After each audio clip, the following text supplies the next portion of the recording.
जय श्री राम। स्वागत है आप सभी का आपके अपने YouTube चैनल भक्ति विभूति पर। कहते हैं जिसने धरती पर जन्म लिया है उसका मरण निश्चित है। भगवान श्री राम ने भी धरती पर मनुष्य के रूप में अवतार लिया था। भगवान श्री राम का जन्म त्रेता युग में हुआ था।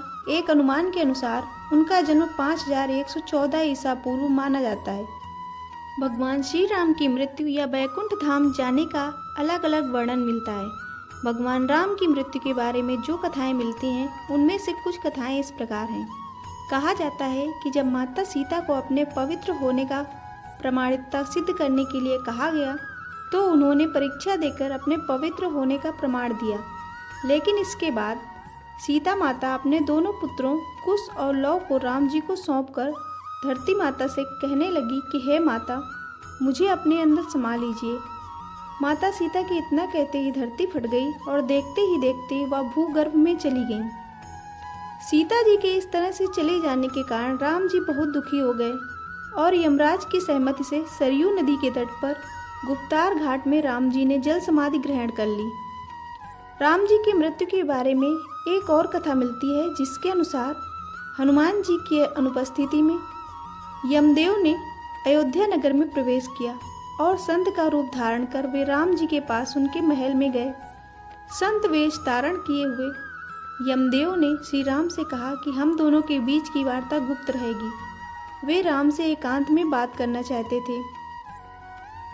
यमराज जी ने राम जी के सामने यह शर्त रखी कि यदि हमारी वार्तालाप करते समय कोई बीच में आया या किसी ने हमारी बातें सुनी तो द्वारपाल को मृत्यु दंड मिलेगा। राम जी ने वचन दे दिया, लेकिन उस समय हनुमान जी वहां उपस्थित नहीं थे, जिसके कारण लक्ष्मण जी को द्वारपाल बनाकर खड़ा किया गया।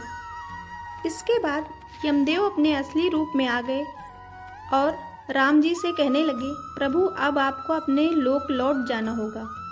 धरती पर आपका जीवन अब पूर्ण हो चुका है।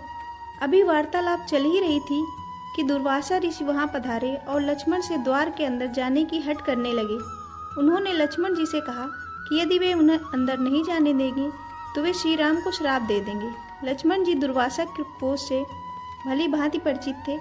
वे अब दुविधा में आ गए।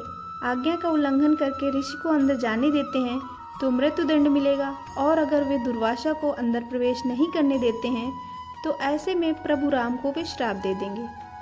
तब लक्ष्मण जी ने अपने प्राणों की चिंता न करते हुए दुर्वासा को अंदर जाने की अनुमति दे दी। वार्तालाप भंग हो गई। राम जी सोचने लगे कि अब उन्हें अपने प्रिय अनुज लक्ष्मण को मृत्युदंड देना होगा। उन्होंने लक्ष्मण को राज्य निकाला दे दिया, लेकिन लक्ष्मण अपने भ्राता के वचन को तोड़ना नहीं चाहते थे। वचन को पूरा करने के लिए उन्होंने सरयू नदी में जल समाधि ले ली। लक्ष्मण के सरयू नदी में जल समाधि लेने के बाद राम जी अत्यंत दुखी हो गए और उन्होंने भी जल समाधि लेने का निर्णय किया। माना जाता है कि जब राम जी ने सरयू नदी में जल समाधि ली तो उस समय हनुमान, जामवंत, सुग्रीव, भरत, शत्रुघ्न आदि सभी लोग उनके साथ वहीं पर उपस्थित थे। श्री राम जी के सरयू नदी के अंदर समाने के तुरंत बाद नदी के भीतर से भगवान विष्णु प्रकट हुए और उन्होंने अपने भक्तों को दर्शन दिए। इस प्रकार से राम जी ने अपना स्थूल रूप त्याग दिया और अपने वास्तविक स्वरूप अर्थात भगवान विष्णु का रूप धारण किया, और इस तरह से राम जी ने वैकुंठ धाम की ओर प्रस्थान किया। आपको यह वीडियो और जानकारी कैसी लगी कृपया कमेंट करके अवश्य बताएं।